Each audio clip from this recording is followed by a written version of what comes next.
Welcome to our channel. நம்ம சேனலில் higher mathematics competitive exam prepare பண்ணுறவங்களுக்காக தொடர்ந்து வீடியோஸ் கொடுத்துட்டே இருக்கோம்.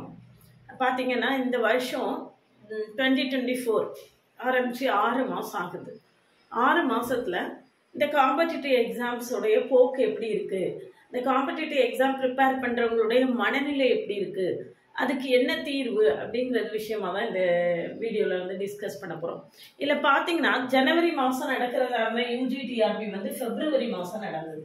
டெட் பேப்பர் 2 பாஸ் பண்ணி யூஜிடிஆர்பி பிடிபிஆர்டின்னு சொல்கிறோம் இல்லையா, அது பிடிபிஆர்டி அந்த எக்ஸாம் வந்து நம்மளுக்கு பிப்ரவரி மாதத்தில் நடந்தது.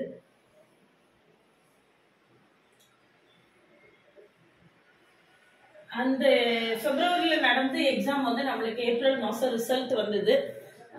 ரிசல்ட் வந்ததில் பல்வேறு குழப்பங்கள், கொஸ்டின் பேப்பரில் நிறைய மிஸ்டேக்ஸு, ஸ்டார் கொஸ்டின்ஸ் அப்படி இப்படின்னு சொல்லிட்டு கேஸ் ஃபைல் பண்ணி தொடர்ந்து கேஸை வந்து மூவ் ஆகிட்டே இருக்கு. அடுத்த ஹியரிங் வந்து ஜூலை 1ஆம் தேதி இருக்குது அப்படின்னு சொல்லியிருக்காங்க. இதில் வந்து சிவி வரைக்கும் போயிட்டு வந்தவங்களுக்கு ஐயோ கேஸ் நடக்குது அப்படின்னு இருக்கும். ஜஸ்ட் சிவியை மிஸ் பண்ணவங்களுக்கு இந்த கேஸ் சக்ஸஸ் ஆகணுமே இருக்கும். இப்படி பல்வேறு மனநிலை வந்து பல்வேறு விதமான மனநிலையோட தேர்வர்கள் வந்து இருப்பாங்க. அப்போது தேர்வு எக்ஸாம் வந்து கேன்சல் ஆக போகுதா அல்லது சிவி முடிச்சுட்டு போஸ்டிங் தான் போட போகிறாங்களா அப்படிங்கிறது இது வரைக்கும் எந்த முடிவுமே வரல. கோர்ட்டில் கேஸ் நடந்துட்டு இருக்கனால நம்ம அது விஷயமா ஃபர்தராக பேசுறதுக்கு ஒன்றுமே இல்லை. இப்படி ஒரு செட் ஆஃப் ஏறக்குறைய 13,000 பேர் மேத்ஸில் எழுதியிருக்காங்க. 13,000க்கு மேலேயே எழுதியிருக்காங்க மேத்ஸில். அப்போ இந்த 13,000 பேருமே ஒரு குழப்பமான மனநிலையில் தான் இருப்பாங்க. இது ஒரு சைடு. இதுக்கு அடுத்தால நம்மளுக்கு வந்து டிஎன் செட் எக்ஸாம் வந்து கால்ஃபார் பண்ணியிருந்தாங்க. ஜஸ்ட் எக்ஸாமுக்கு ஒரு நாள் முன்னதாக அந்த எக்ஸாமை வந்து போஸ்ட்போன் பண்ணிட்டாங்க. அப்போ எக்ஸாமுக்கு ஒரு நாள் முன்ன போஸ்ட்போன் பண்ணும்போது நல்லா படித்தவங்களுக்கு அச்சோ அப்படின்னு இருக்கும். நல்லா படிச்சிருந்தோம் எல்லாருக்குமே எப்படி இருக்குன்னா, நாளைக்கு எக்ஸாம் அப்படிங்கும்போது சரி முடிச்சுட்டு தூர ஒதுக்கிட்டு அடுத்த வேலையை பார்க்கலாமே அப்படிங்கிற மனநிலையில அதிகம் பேர் இருப்பாங்க. நிறைய பேர் ஒர்க் பண்ணிகிட்டே படிச்சுட்டு இருப்பாங்க. இந்த மாதிரி நிறைய கேட்டகரியில் இருப்பாங்க. இன்னும் கொஞ்சம் ப்ரிப்பேர் பண்ணணும் அப்படின்னு நினச்சவங்களுக்கு இது ஒரு நல்ல ஆப்பர்ச்சுனிட்டியாக இன்னும் கொஞ்சம் நிறையா ப்ரிப்பேர் பண்ணலாம். இது இன்னொரு விதம். இதுக்கு அடுத்தால பார்த்தீங்கன்னா ரொம்ப அன்எக்ஸ்பெக்டடாக நம்மளுக்கு சிஎஸ்ஐஆர் நெட் எக்ஸாமையும் போஸ்ட்போன் பண்ணிட்டாங்க. இதுக்கு நடுவில் UGC net exam, UGC net, அது யூஜிசி நெட்டுக்கும் சிஎஸ்ஐஆர் நெட்டுக்கும் என்ன டிஃபரன்ஸ் அப்படின்னு பார்த்தீங்கன்னா, இது வந்து arts commerce and computer science, arts commerce and computer science ஆட்களுக்கு, இது வந்து சயின்ஸ் சப்ஜெக்ட் படித்தவங்க எல்லாருக்குமே, மேத்ஸ், ஃபிசிக்ஸ், கெமிஸ்ட்ரி, பயாலஜி எல்லா சயின்ஸ் சப்ஜெக்ட் படித்தவங்களுக்குமே சிஎஸ்ஐஆர் நெட். அப்போ யூஜிசி நெட் வந்து எக்ஸாம் நடந்து முடிஞ்சு கொஸ்டின் லீக் ஆனது ப்ரூஃப் ஆனதுனால அந்த எக்ஸாமையும் ஒன்ஸ் ஃபார் ஆல் கேன்சல் பண்ணிட்டாங்க. திரும்ப தான் எக்ஸாம் வைக்கணும் அப்படிங்கிற இதெல்லாம் வந்து மிக கடுமையான மன உளைச்சலை ஏற்படுத்தக்கூடிய விஷயம் தான். இது வரைக்கும் நடக்காத புதுசாக ஒரு நடந்திருக்கு. இருந்தாலும் ஒன்றுமே பிரச்சனை இல்லை. குற்றவாளிகள் எல்லாம் கண்டுபிடிச்சிட்டாங்க, அரெஸ்ட் பண்ணிட்டாங்க. என்டிஏ தலைவரையே அரெஸ்ட் பண்ணியிருக்காங்க. அப்போது அதுக்கான ப்ராசஸ் அடுத்து புதுசாக ஒரு கொஸ்டின் எடுத்து எக்ஸாம் அனௌன்ஸ் பண்ணிடுவாங்க. சிஎஸ்ஐஆர் நெட் எக்ஸாம் எப்போ இருக்கும் அப்படின்னு கேட்டால் ஜூலை கடைசி வாரத்தில் அல்லது ஆகஸ்ட் முதல் வாரத்தில் இருக்கும் அப்படின்னு நான் எதிர்பார்க்குறேன். எப்படி அப்படின்னு பார்த்தீங்கன்னா, இப்போ யூஜிசி நெட்டை வந்து கேன்சல் பண்ணியிருக்காங்க. அதுக்கு திரும்ப எக்ஸாம் வைப்பாங்க, எக்ஸாம் வைப்பாங்க. அந்த எக்ஸாம் டேட் அனௌன்ஸ்மெண்ட் வந்ததுலேருந்து கரெக்டாக ஒரு வாரத்தில் நம்மளுடைய எக்ஸாம் இருக்கும்.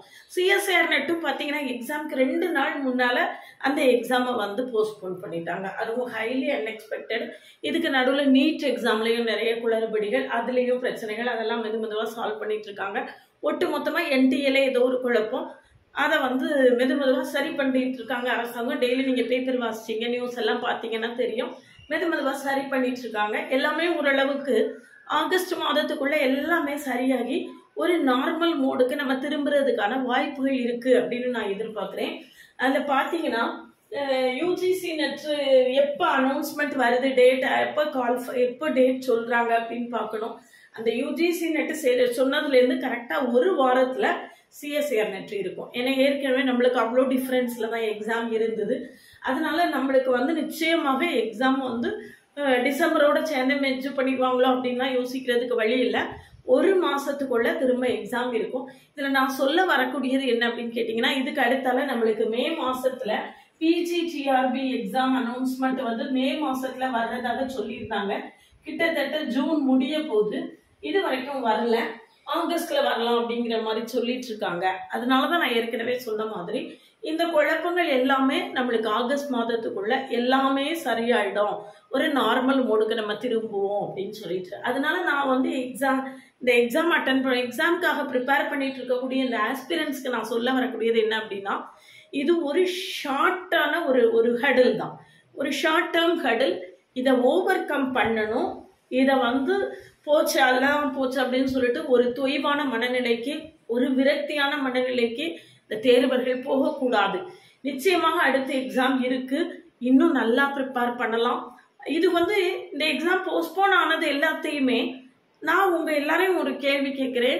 எக்ஸாம் போஸ்ட்போன் ஆயிடுச்சு, எக்ஸாம் இதாயிருச்சு அப்படிங்கிறதுனால நீங்க எல்லாம் 100% படிச்சு எக்ஸாமுக்கு தயாரா இருந்தீங்களா? 100க்கு 100 எடுக்கிற அளவுக்கு நம்ம தயாரா இருந்தோமா அப்படின்னா நிச்சயமா இல்லை. இன்னும் டைம் கிடைச்சா இன்னும் படிக்கலாம் அப்படிங்கிற மனநிலை எல்லாருக்குமே இருந்திருக்கும். அதனால இதை ஒரு பாசிட்டிவான விஷயமா எடுத்துக்கிட்டு இன்னும் டைம் கிடைச்சிருக்கு, இந்த டைம் நான் வீணாக்காம சிஎஸ்ஐஆர் நெட்டுக்கெல்லாம் நீங்க எவ்வளவு நாளும் படிக்கலாம், திரும்ப திரும்ப படிக்கலாம். நிறைய ப்ராப்ளம்ஸ் எடுத்து எடுத்து எடுத்து சால்வ் பண்ணிட்டே இருக்கலாம், கணக்கே இல்லாம சால்வ் பண்ணலாம்.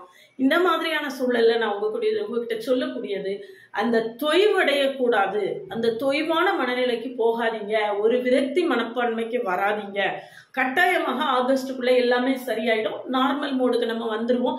ஆகஸ்ட்ல பிஜிடிஆர்பி எக்ஸாமுக்கான நோட்டிபிகேஷனும் நம்மளுக்கு வந்துடும். அப்ப நம்ம வந்து ஆகஸ்ட்ல தானே நோட்டிபிகேஷன் வருது அப்படின்னு சொல்லிட்டு அசால்ட்டா இருக்கக்கூடாது. இப்பவே இருந்து நம்ம ப்ரிப்பரேஷனை வந்து என்ன செய்யணும், ரஷ் பண்ணிட்டே தான் இருக்கணும். யார் ஒருத்தர் வந்து அந்த தொய்வு இல்லாம படிச்சுட்டு இருக்காங்களோ அவங்க தான் அதிகமான சக்சஸ் ஆகுறாங்க. அது வந்து பல்வேறு எக்ஸாம்பிள் என்னால கொடுக்க முடியும். அதனால ஒரு தொய்வான மனநிலைக்கு போகாதீங்க, திரும்ப கண்டினியூஸ் ப்ரிப்பரேஷன்லேயே இருங்க.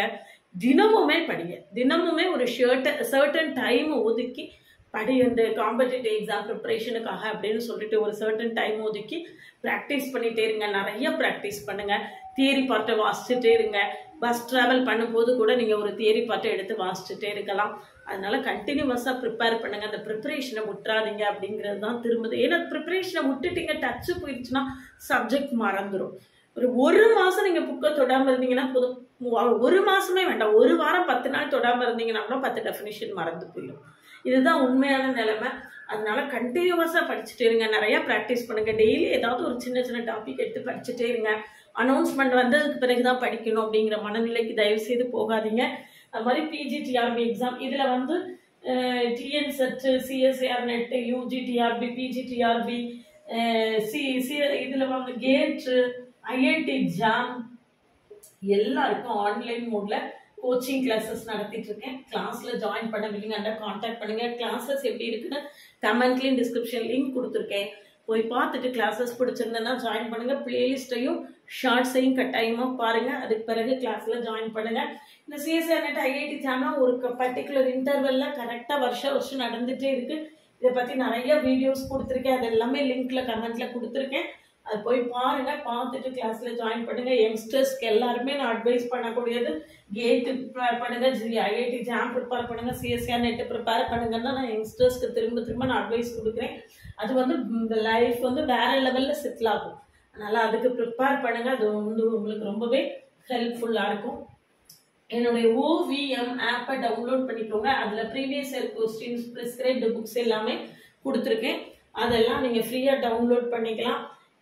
என்னுடைய டெலகிராம் குரூப்போட லிங்க் கமெண்ட்ல கொடுத்துருக்கேன், டிஸ்கிரிப்ஷன்லையும் கொடுத்துருக்கேன். போய் பார்த்துட்டு அதுலேயும் ஜாயின் பண்ணிக்கோங்க. அதுலேயும் நிறைய உங்களுக்கு ஃப்ரீ மெட்டீரியல் எல்லாமே கொடுத்துருக்கேன், அதுவும் ஹெல்ப்ஃபுல்லாக இருக்கும். என்னுடைய திரும்பவும் நான் சொல்லக்கூடியது, என்னுடைய பிளேலிஸ்ட்டை கட்டாயமாக பாருங்கள். தனித்தனியாக பிளேலிஸ்ட் கொடுத்துருக்கேன். அல்ஜிப்ரா அனாலிசிஸ், காம்ப்ளெக்ஸ் அனாலிசிஸ் எல்லாமே தனித்தனி பிளேலிஸ்ட் இருக்குது. பார்த்துட்டு கிளாஸஸ் பிடிச்சிருந்தேன்னா ஜாயின் பண்ணுங்கள். ஷார்ட்ஸில் வந்து நிறைய ஷார்ட்கட்ஸ் சொல்லியிருப்பேன், அதெல்லாம் எழுதி வச்சுக்கோங்க, உங்களுக்கு ரொம்பவே ஹெல்ப்ஃபுல்லாக இருக்கும்.